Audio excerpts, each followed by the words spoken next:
What's good, people? It's your boy, Chris Gray. And it's your homeboy, Wordplay TJ. And this is the No Rhyme or Reason podcast, where we talk about everything. Everything for no reason at all. We are Bizak. Yeah. And before we kind of kick things off, we will be out for a few weeks, just doing things and being busy. It's voting season, so I'll be doing a lot of political action out there in the wild. I have a baby shower coming up. I'm a girl dad uploading. Congratulations. And some other events that I have to be present at during our recording days. So when we come back, it'll be a long time. We shouldn't have left you without a dope pod to step to, but we gonna step to it. Be sure to join our Patreon for $5, where you can get the full episode. Contribute $5 a month to this podcast so that we can continue to do the things that we do. We can continue to upload in 4K and buy a graphics card that can handle that processing. First, I want to start off with the Tommy Richman says he's not a hip hop artist. And so this is coming from Stereo Gum. And it was here you go. It was reported by multiple sources on October 2nd at about 4 p.m. Tommy decided to get online and say pretty point blank, "I'm not a hip hop artist." And if you don't know who Tommy Richman is, he is. Wait. Before you get to this explanation, guys, they got to know. This was a Bobby Caldwell moment for me. Go ahead and go. Well, you can't do that without explaining Bobby Caldwell for those who. Well, okay. So Bobby Caldwell, just for a real short thing, when Bobby Caldwell came out, his album cover was a black silhouette, right? And it was this really nice song, I know you wonder where I've been. And for a lot of us, I did not know that this man was a white man. And this is the same thing. Is it?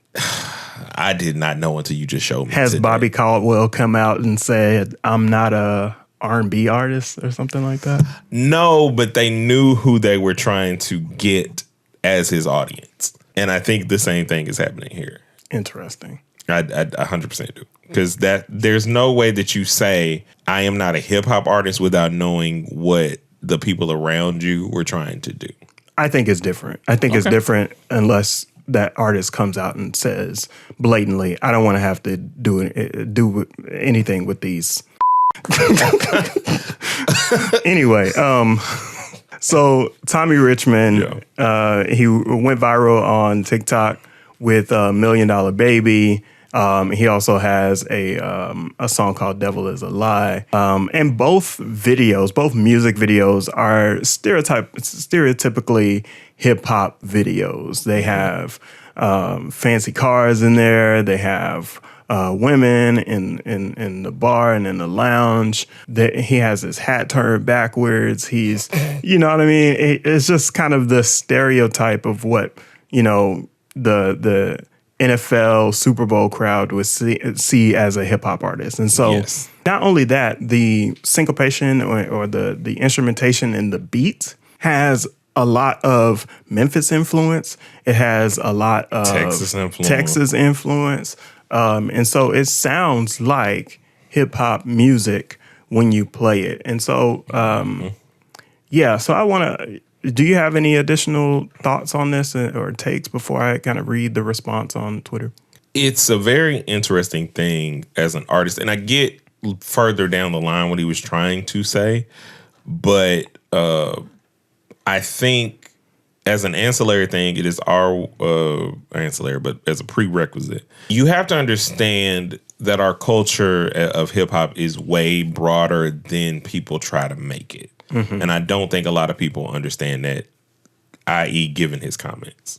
Yeah, I think that for Tommy, well, he came online and he said, "I meant to say I'm not solely a hip hop artist." And he continued, "I say again, I'm thankful for everything. I'm saying I don't want to be boxed in. I grew up on hip hop, but I'm a singer." And that is the same, at least similar take to Post Malone. When full well they know what audience is gravitating towards their song. and they know what culture the songs are pivoted towards. Yes. I don't think you can play the ignorance card here. And that's what I think is happening. DJ Head chimed in. I understand that understood. However, there are nuances that can be perceived when statements are made. I don't believe you have malicious intent, but I do believe there's much to be learned about the system that you've entered within this thing we do. I hope it works out for you, not sarcasm. And that was in response to Richman saying that, I'm thankful. I'm saying I don't want to be boxed in. I grew up on hip hop. Yeah. I grew up on hip hop. I'm a singer.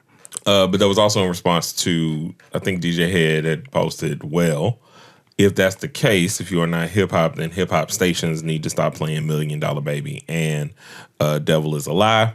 And now we have 2 slots open to play something else. Because if you're not hip hop, then we shouldn't be playing you over here. Yeah. And this often happens in a lot of different cases. I think Pink is often used as an example of a bad Bobby Caldwell experience, whereas like you start with the very R&B songs, and then once you kind of get your pop records, you just was gone. But that's a normal trajectory of how they use hip hop culture to black culture in general to catapult themselves to pop stardom and then never do any of the songs that we supported and put the money behind.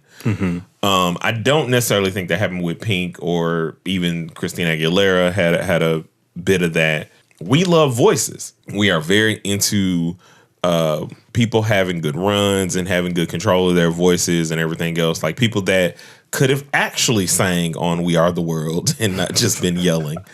So there's a connection point to us there, but it's often, just a fallacy of like using our revenue to go and do what you really want to do, which is, what we call culture vultures.